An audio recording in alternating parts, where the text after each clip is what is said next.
it's a really lucky that we got such a great cast. We all get on so well, and it's lovely having Chyler now, just come into it. I think he's going to fit right in. It's a really cool set, and we're really happy that we're on CW, because just already judging from the scripts that we're getting, it just feels like it's a better fit. So we're all very, very excited about it. As you mentioned, John Johnson has a very complicated past, a very complicated relationship with humanity that's going to be even more complicated further by the first season of the show. What are you thinking about as you're trying to get into his headspace? That's a good question. I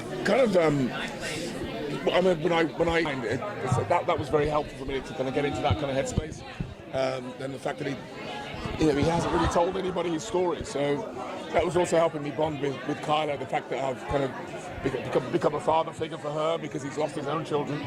So it was really about family, and me also drawing on, because we shot the whole thing in Los Angeles, and I was away from my family for an awful long time.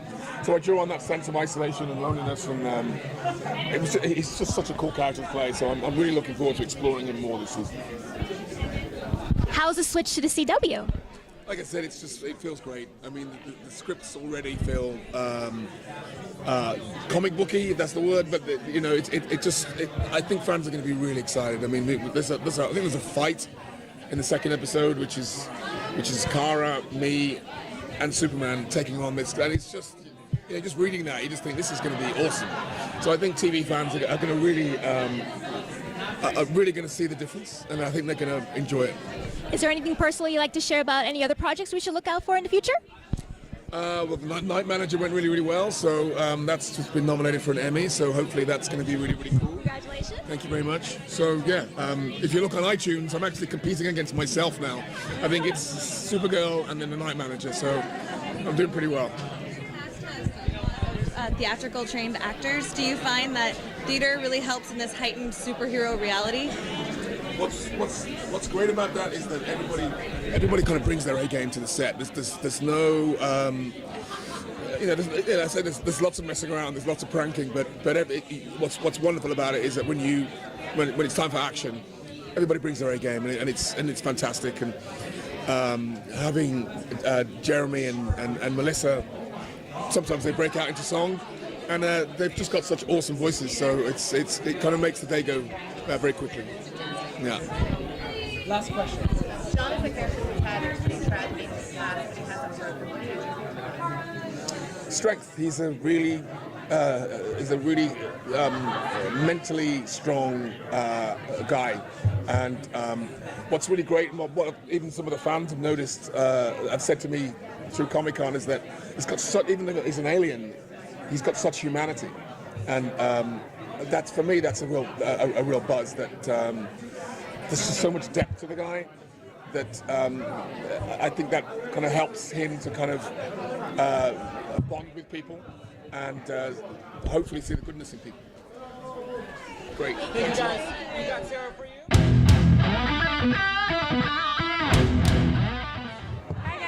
Schechter, executive producer. Hi everyone. Oh yeah, sure. What have you got for me, guys?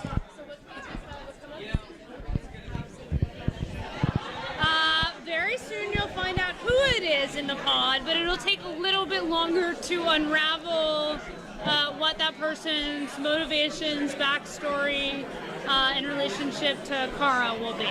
And that'll take a little bit longer, and we'll have fun kind of as Kara figures it out. The audience will figure it out along with us.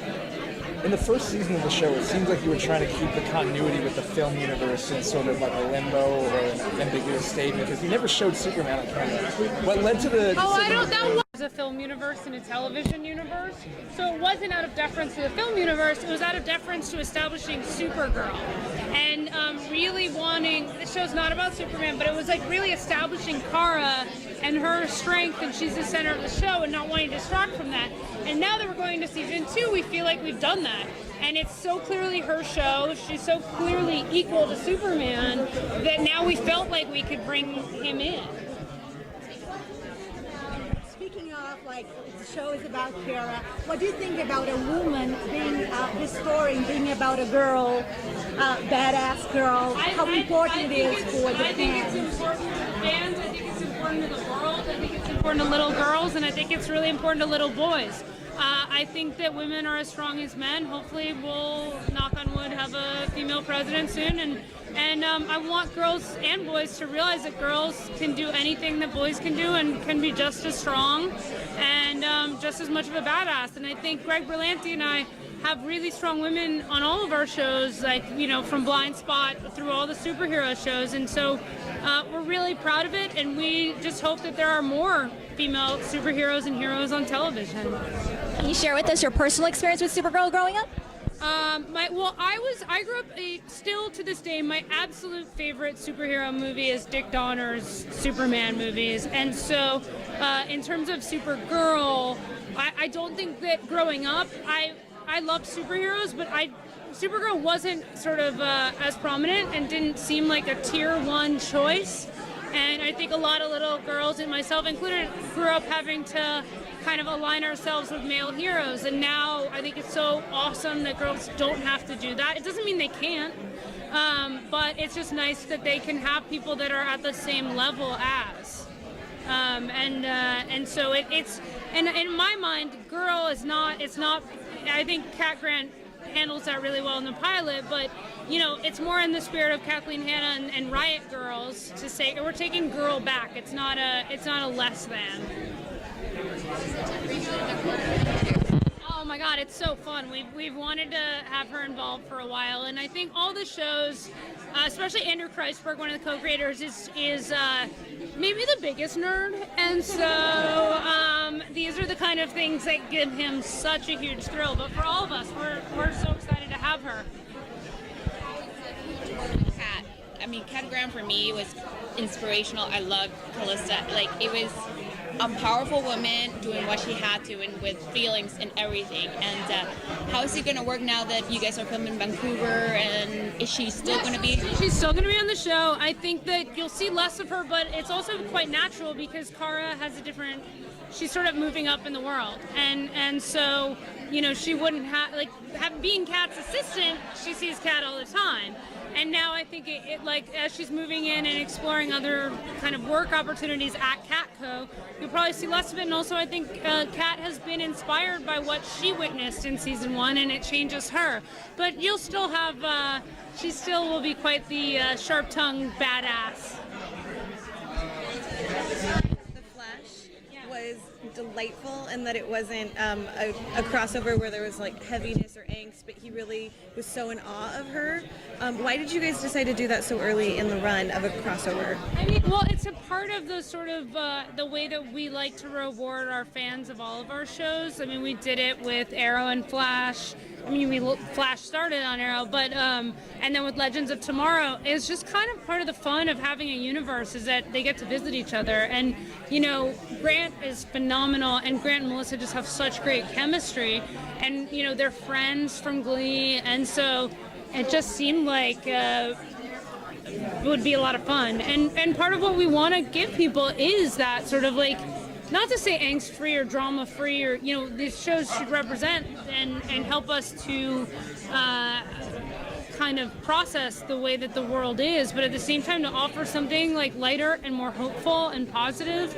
And so Grant and Melissa both kind of have that shininess, and so to try to harness it together it was too fun to resist. Can you give us anything about the major crossover that you guys are going to be having between all 4 of the shows? Can you tease anything about that? It is, as you said, major. We are planning it in a way so it really will be an incredible week for fans. And it's a logistical nightmare, as you can imagine, but much easier now that Supergirl's up in Vancouver makes it a lot easier.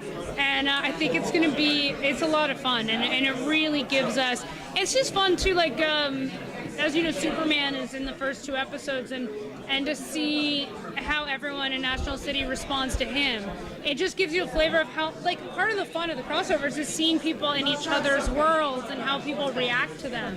And it's just too much. We love all these characters, so to give them a chance to play together is like, it's too fun when you're a kid and you have toys. It's not like, you know, the G.I. Joes would play with the Barbies and whatever. So it's like a real life version of that.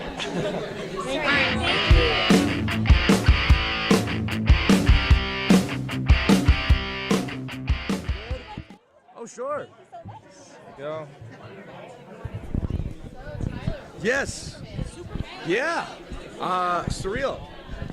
Still hasn't fully sunk in yet, I don't think. So it'll be fun to actually get up onto the sets, and one thing like to think about it, but to be in the environment where you're surrounded by the sets and everyone else around you is actually treating you like Superman, like that'll be the whole kind of like, oh, this is happening. I've not tried the suit on yet. Not yet. I know. So it'll be fun though. I'm excited. I'm looking forward to it. Make it feel a little bit more real. How was the process of getting the role? What was that like? This was, I don't know why they were so nice to me about this. This was like one of the easiest experiences I've had as far as getting a job. I had a great meeting with Greg Berlanti and Andrew over there, and it was just, we had a kind of common love for certain things about the character, different things about his personality and what makes him him, and the responsibilities he has and things like that. So we just kind of hit it off about that, and there was that meeting, and that was it. So we got a call a couple days later that we were going to go forward, and I was like, sweet, awesome, yeah, cool. So, yeah. How's your preparation been to becoming Superman versus, coming from some of the studios? Yeah, the workout routine and the diet's been similar. For sure. Back to that. Had a good couple of years away from it to kind of relax, but yeah, back to that. But as far as the character, I think, I'm just approaching it the way I do any other character. Thinking about Superman, Superman is a symbol. It's, the suit represents that and kind of what he stands for, but for me, I'm kind of just trying to treat it like, well, that's the suit he wears to work. It's what anybody else does. So he does what he does, and that's what he wears. So trying to find who the guy is, what makes him tick, the way that he responds to different people, things like that. That's more of the focus, I think, for me. So. All right, personal journey with your Superman. How was that? Personal journey? Growing, yeah. No, it was definitely one that I used to. I watched Dean Cain on Lois and Clark all the time, and it is. He's such an iconic symbol of. Just like American culture, world culture. Really now, it's just, it's like I said, very surreal to think that I was driving in the car when I got the call, and my little brother was like, "So you're playing Superman?" I was like, "Yeah." I guess I am. That's so weird. It's not a sentence you really think about very often. So it's still hitting me. But how are you going to be approaching with Clark and Superman together? Just same thing. Kind of finding, it's like anybody, different social settings or situations or whatever. You kind of have different parts of your personality that stand out a little bit more. So, just finding the differences in that, seeing which parts will come out more when he's Superman and which parts come out more when he's Clark. It'll be a fun thing to play with for sure. So, have you had any conversation with Henry Cavill? I have not had any conversation with Henry. No, I got a bunch of friends that have just finished working with him, but haven't talked to him yet. So we'll see. I'm sure. I ran into Brandon Routh the other night at a party, and so that was kind of like a weird, like, oh hey, yeah, cool, you get it. So yeah, it'll be. I'm sure I'll run into Henry at some point. Any word on whether you'll be in the major crossover with the 4 shows? They don't tell me things like that, mainly so I can't ruin it when I'm here. So it's for the best. It's like a don't ask, don't tell kind of thing. Yeah. So, how do you think your portrayal of Superman differs from his? Haven't shot it yet, so I don't know. But I think just the tone of the show seems to be really different. Obviously the latest ones have been a little bit darker and a little heavier. This one it's so full of light and hope and optimism, and I kind of think especially just things that have been going on lately. I'm actually really excited about the fact that the show takes that tone and it does offer that kind of an outlet. And enough negative stuff on TV and in movies, and I'm not gonna lie, I enjoy doing those films and telling those stories as well. But it's nice to be a part of something that is very uplifting and hopeful. So it'll be fun.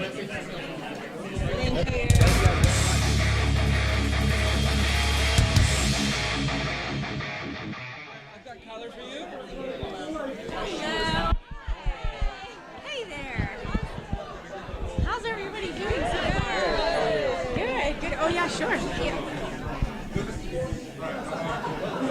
She's so pretty. Thank you. She just is. Where are you? You're supposed to be there too. Oh, my action figure will come out one day.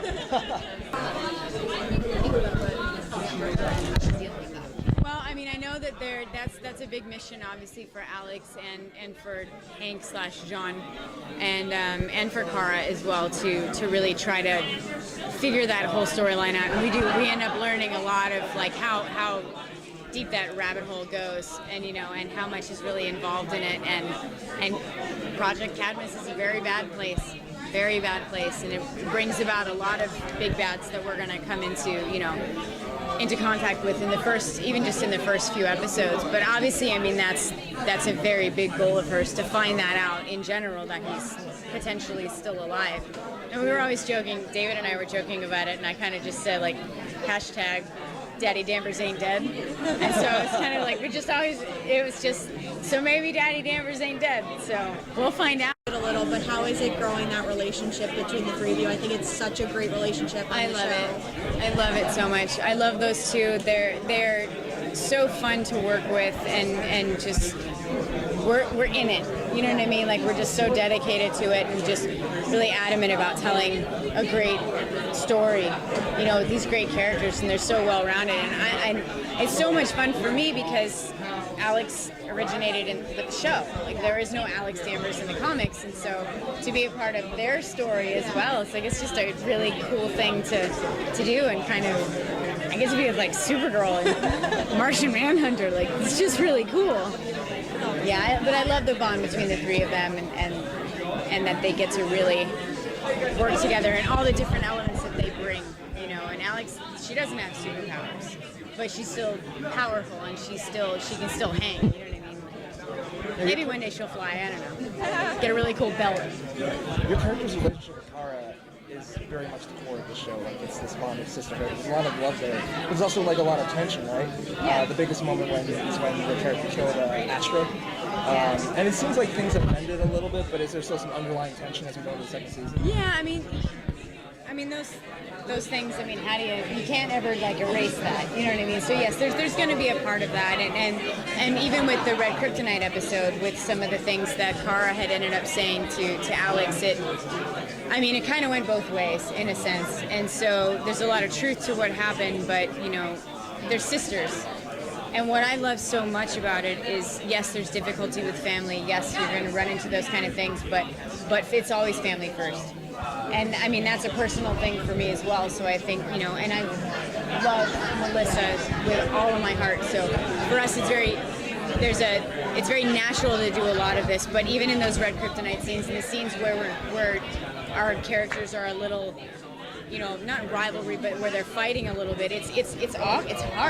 It really is hard, because I do feel like legitimately like she is a sister. But I love the fact that we're on a show that shows that family isn't perfect, but you fight for each other, and you work for each other, and you grow. And they grew together last season, and that's what's just going to continue to happen in the next season as well. Your character that's going to surprise us. Oh, there's lots of surprises.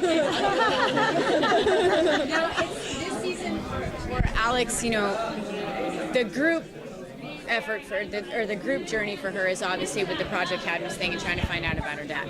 But for Alex, it's kind of fun because you're going to get to see more about who she is as an individual and more about her life, because so much was obviously dedicated to protecting Kara and just really being that motherly figure in a sense for her. But now we get to kind of see really where Alex came from and her life outside of the DEO, because she doesn't really have one. It's really like she just goes to the cave and then she goes to wherever her apartment is. I don't even know where she lives. If we're joking about it, it's like maybe she has like a room downstairs or like lives in some creepy house next door or something. We don't know. But we'll get to see more of that. These franchise actors, Linda Carter, Helen Slater, Dean Cain, how's it like working with them? Has it been a dream? Oh yeah, well it's an honor. They're iconic. I mean, it's an honor to be a part of that legacy. It really is, you know, and to have them come on board and I mean, Melissa's next in line. She's going to be that person too. So are you? Down the road. Well, All right, thank you. That's all the time we thank you.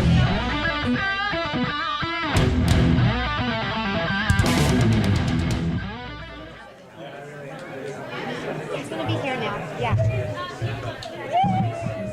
Hi guys, we have Melissa. How are you?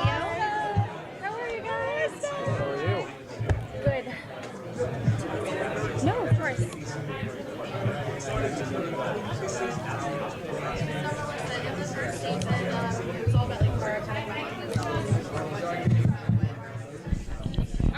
I do think that season 1 was kind of her coming out party and her really figuring out how she fit in the world, and I think she built a solid base for herself, and now it's time to really mature and come into her own as a woman and as a hero in her career, in her love life, and as Supergirl.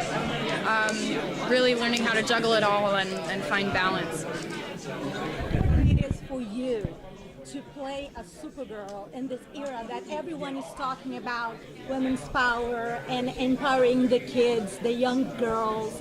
How inspiring, how can you inspire, how do you think you inspire throughout your character girls from all over the world to be a badass? Well, I think it's essential right now, and not just because she's a woman, but because she stands for so much good. And I think we really need that in the world right now. It's a really scary place. And for boys and girls, I hope that she inspires hope and bravery and courage and the will to never give up. The switch to the CW, how's that been like? I think it's such a good fit. I'm really excited about it. I already feel great. They are so welcoming. It doesn't make sense that we weren't there before. It's all the shows, and now it's so cool to me that Monday, Tuesday, Wednesday, Thursday has all superhero shows. Like, that's amazing. It's like all the families finally together. Right. Do you feel like the tone of the show has changed at all since you moved over to the CW? I do think that it feels a bit more vibrant. I think we have a lot more leeway to really focus on stuff from the comic books that we might not have been able to do on CBS. And, you know, we're gearing it towards a younger audience, a younger demographic than we were on CBS. So I don't think it'll be much different because we really kind of wanted to carve out our little niche of what the show felt like last year with the tone. And I felt like we were in a good place, so I don't think it'll feel too much different. Okay, nice. What are you excited to see Supergirl do this season? Everything. I just wanted to keep growing and keep... I love when she is happy, and I love when she overcomes the obstacles she's faced with. So I'm not, there's not one thing I'm more particularly excited about. I'm excited about all of it. How was it filming that crossover with Grant and knowing you're going to cross over with all the other shows now? I'm so excited about it. The crossover was like this energetic, awesome thing that was so exciting to be a part of, and I have no doubt we're gonna do more and just have more characters and more fun and more fighting, and it'll be awesome. Is there anyone you're excited to possibly work with from any of the other shows? I'm excited to work with Black Canary if I get the chance. She's awesome. Given the inclination to make superhero shows darker these days, I really love that Supergirl is just like it's just a really bright and like there's a lot of positivity and there's a lot of hope. What is it like playing a character like that versus like, would you want to see her take a darker side, or do you like this kind of image? I think innately she has a dark story and a really traumatic past. But so there are elements of that definitely inside of her, but what I think is so beautiful is the way she overcomes and the way she always finds the silver lining.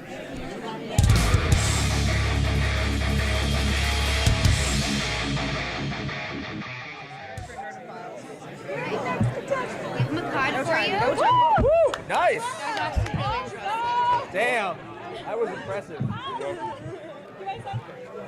What kind of entrance did Jeremy Jordan make? Not that.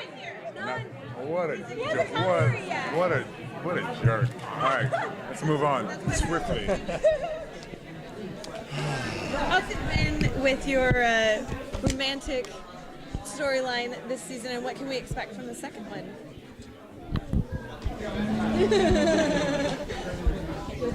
Smooshes. No. It's like any other relationship. When you first start, it's a little rocky. 1 foot in, 1 foot out, 1 foot in, 1 foot out. You know, the do-si-do. And it's a workplace relationship, so there's a lot going on there. Also, Kara knows who she is as far as it comes to Supergirl. Like, she knows how to be a Supergirl, but she's still kind of finding her footing as a young lady in the workplace, right? And going for a better job and more respect, and all these things that we all have to deal with on a daily basis, right? And Jimmy's also dealing with his own things, and so it's not going to be smooth sailing at first. I'll tell you that much. Sailing. Yeah.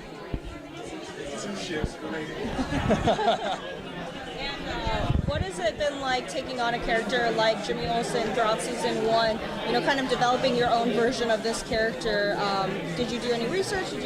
What did you kind of learn from the experience? Well, all the research I did was null and void, because when I kept asking, who is this character? They go, he's you. They go, I'm black, right? They're like, yeah, but he's you. I'm like, I'm black, right? So it was this whole thing where I was like, wait, but who is he though? They're like, no, he's gonna be you. Wherever you want to make him, he's you. And we're gonna keep the same DNA, but we hired you because we see facets of Jimmy Olsen in you. And I was like, oh, that's so slick. So I cried. And any working with Chyler yet about Jimmy? Not yet. and Clark? I think Tyler's an incredible choice. He's really funny, smart, great shape, looks like Superman. Guy's awesome. But I'm looking forward to it. Yeah. How's the switch to the CW been like? Don't know yet, but I mean, CW is an amazing network. So is CBS. All kudos to CBS because they gave us an incredible launching pad. I just don't think that we were right for their demographic. Even though we had great numbers, the CW is just better. It's like this. It's like playing for the New England Patriots and then getting traded to the Giants. Yeah. Both are great teams. They just run different offenses, right? And I think our players work better on the Giants. Yeah. You know what I mean? Yeah. So, yeah. Can you share with us your personal experience? She's so bossy! There was a lot of discussion when you... There's a lot of discussion when you got cast as Jimmy Olsen. Right. But now that we've seen a full season with your take on the character, how was the response been? The hate is gonna hate, baby! But when they do, all you gotta do is just look above it, man. We all have people who think that we can't do something, right? We've all experienced it, right? Yeah. We've all had naysayers. But the thing is, the only thing that somebody says to you negatively, it's only about their own limitations. That's it. So that's why I never listen. So I love the fact that you hate me. I love the fact that you love me. If you love me, you're a consistent fan. You're a proactive fan. If you're a hater, you're an undercover fan. Basically. Right? Yeah. I'm gonna watch just so I can hate you. I hate what you did in 3 minutes and 18 seconds. On episode 6, you suck, bro. But guess what? You impressed them. But you paused it, didn't you? You definitely impressed them. Yeah. You impressed the May haters. That's awesome.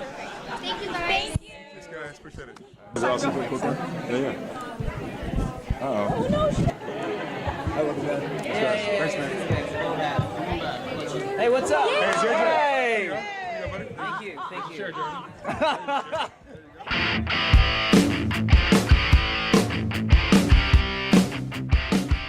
Yay, Jeremy's here. Hey, what's up? Oh my God, it's me. How's it been like Comic-Con so far? I'm gonna sign this. Oh, I don't thank care. you so I don't care if much. you say no. You're very welcome. How's it being at Comic-Con? We're having fun, man. Yeah, we're having fun. It's been a crazy day. Is there anything particular you're geeking out at? Because there's a lot. I wish. I mean, if I could go out and experience all of it, I would geek so hard. I was supposed to go to some Game of Thrones exhibit yesterday, but I got here too late. It was like the Hall of the Faces. You know, what's it called? So like you could like put your face on there. Right. I was like, that could be amazing, but I was late. Would you have been like one of those people camping out 3 nights before? Maybe not 3 nights before, but I would totally have camped out like the night before to like get into like Hall H or something to see and like just and be one of the people that just stays there all day.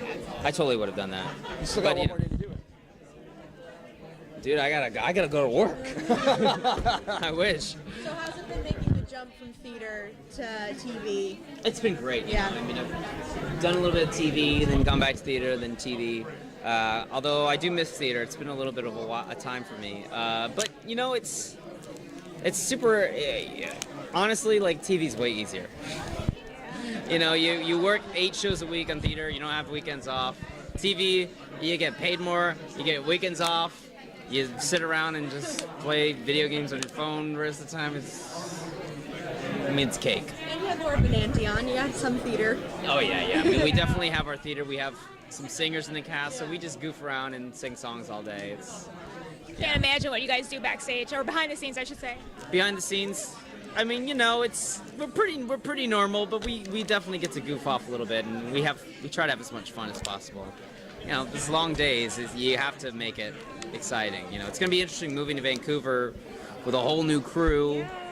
You know, and we're the only people that we know, so you know, it'll probably bring us a little bit closer together, and it's like a new beginning, you know, in many ways. So we'll see how that goes when we start on Monday. So. And we've seen your character evolve to so many different transitions. What do you think you guys will be taking it to season 2? Well, you know, we saw Wynn start off as like very meek, very unassuming, sort of not confident whatsoever kind of guy, and then you know, when Kara reveals herself to him, he sort of kick-started into you know, realizing his potential. You know, he's this IT guy at Catco, but he's actually an incredible computer genius, and it takes a lot, you know, of facing his fears and facing his past, and actually, you know, making a move on the girl to finally, you know, reach that place. And I think he's gotten much farther than he could have ever dreamed, even in just like the 1 year that he's been there, and so I can't imagine he's going to be at Catco as an IT guy much longer.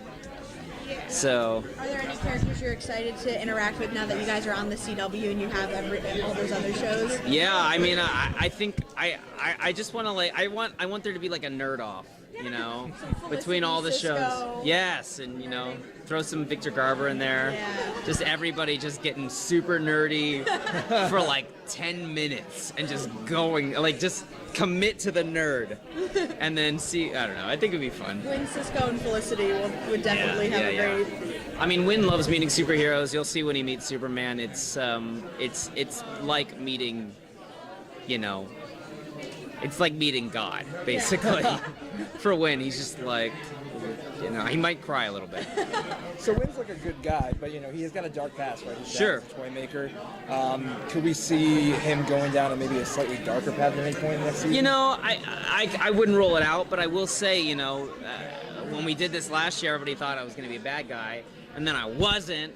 And then, but what we saw was you know, Wynn seeing this terrible stuff happening in his past, and then making the conscious decision to not let that shape him, you know, because he's been living his whole life in denial, not dealing with it, and so he's been a good guy, but he's really just been someone who doesn't deal with anything, because he's afraid that if he actually accepts it and actually kind of thinks about it, that he could go down that dark path, but he makes the decision not to. And I think it's going to take a lot for him to do that, but you know, it's certainly not out of the realm of possibility. All right, sure. that's all the time we have. Thank you. Thanks, guys.